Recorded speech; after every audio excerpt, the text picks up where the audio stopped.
I've been having a lot of difficulty this year finding a new film that I really enjoy. I've seen a few of the much praised films like The Batman and The Northman, Dune, The Green Knight. And don't get me wrong, I'm not going to trash these films or these filmmakers. These are very talented people at the top of their game. And I liked a lot of what was in those films. They're amazing looking films, just incredible. But I find myself having a hard time really getting invested in them or really caring that much about them. And honestly, about the halfway mark, I look at my watch and I think, I got another hour and a half to go with this thing? Oh boy. And so I'm kind of been burned too many times with this stuff. I'm not about to go see the next Marvel film, which all kind of seem like the same to me at this point. And I'm not going to sit through 2.5 hours of a guy pretending to be Elvis. I don't know if maybe my taste is changing or maybe it's old age, which could be it. Or maybe I'm just so used to watching films from the 40s and 50s that are 90 minutes or less. But whatever it is, it brings us to today's episode. This is the Kazdoy Closet. I'm Kazdoy. That's my closet, full of all the stuff that I love. And today, I think my favorite film watching experience of 2022 was a film from 1998. Let's check it out. The film I want to talk about today is Wild Things from 1998. It's either 108 minutes or 115 minutes, depending on if you see the theatrical version or the unrated version, and it's in color. This is about a very popular high school guidance counselor who's accused of raping one of his students. And that is all I'm going to say, because to say anything else about the plot, that would be a crime in itself. In fact, the original title of this film was Sex Crimes. So no spoilers here. I would also suggest if you are interested in seeing this film, skip the trailer, gives away too much. And also remember to stay for some of the credits at the end, because there's something there for you as well. Now, I first saw Wild Things when it was released in 1998. I don't remember too much about it. I do remember it was kind of crazy and over the top. And it was known for having some pretty provocative sex scenes, mainly with Denise Richardson. And yeah, she is rather naked in this film. And I watched the unrated version, which is about 10 minutes longer than the theatrical. I'm not sure how it's different. I assume there's more sex scenes in it. I'm not sure. And honestly, this time around watching it, I think maybe those scenes were put in there just to be sort of, shall we say, titillating, and maybe to just get attention. But they don't really add much to the film. They seem kind of tacked on, and you're kind of waiting for the story to keep going while they're having this couple of these sex scene interludes. So since I can't go into the plot, let me just throw out a few words that come to mind when I was watching this film. It definitely is a neo-noir. It's got that feeling. It's got the types of characters in it. It's got this overwhelming sense of paranoia. It's also ridiculous and campy in parts and trashy in certain parts and totally unpredictable and humorous, and something that those films I mentioned at the beginning of this episode don't have, and that is a whole lot of fun. This is a fun movie to watch.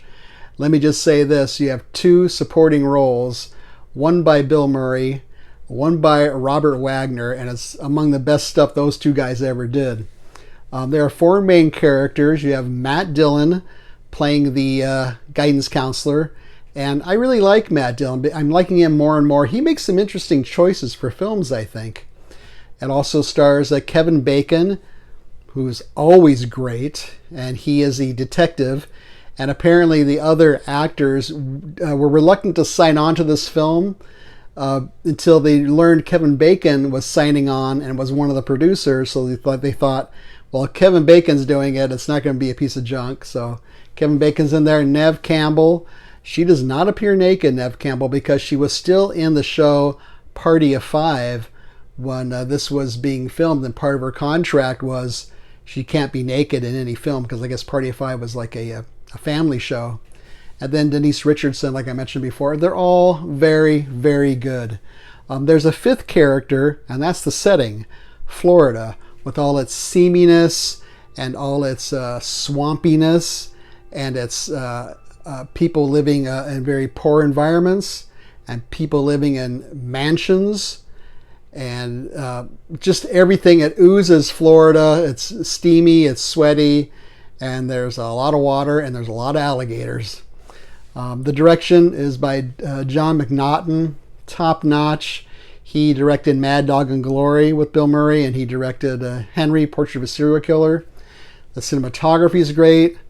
The soundtrack is excellent, and they don't use the song Wild Thing, which is good because I think that would have been a little too obvious.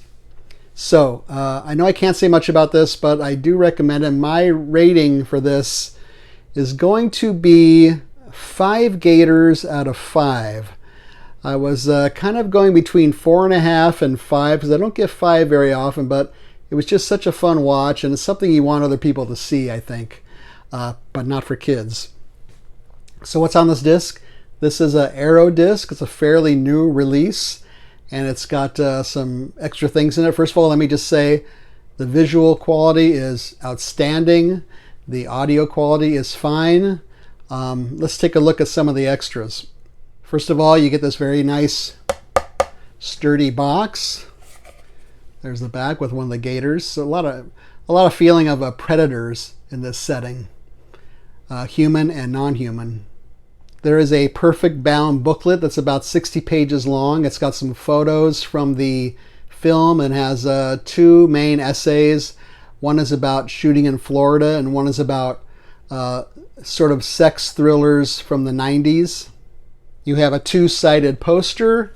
This is sort of like the new design, and then you have, this is the one that was the original design when it came out in theaters in 1998.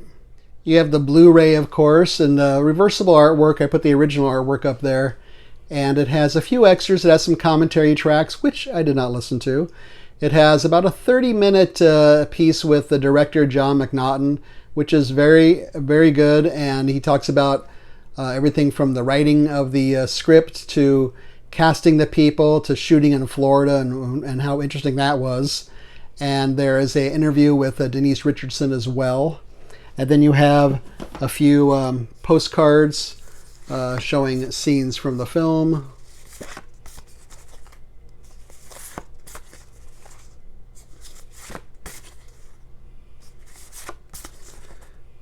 And that's basically it. So it's a nice, well done package. If you don't want all the bells and whistles, but yeah, you'd like to own this film, you can get the regular version without, for $10. Where can you see Wild Things? Right now, apparently it's showing on Showtime. You can also rent it through Amazon. And of course, as always, you can try your local library. So the bottom line is, if you really want a wild ride, I would skip the next Marvel film and watch Wild Things instead. So hope you like this video. Feel free to leave a comment or a suggestion down here. Feel free to leave a thumbs up. Don't leave a thumbs down. Subscribe would be great. Share this with your friends and neighbors. Otherwise, thank you so much for watching. See you next time.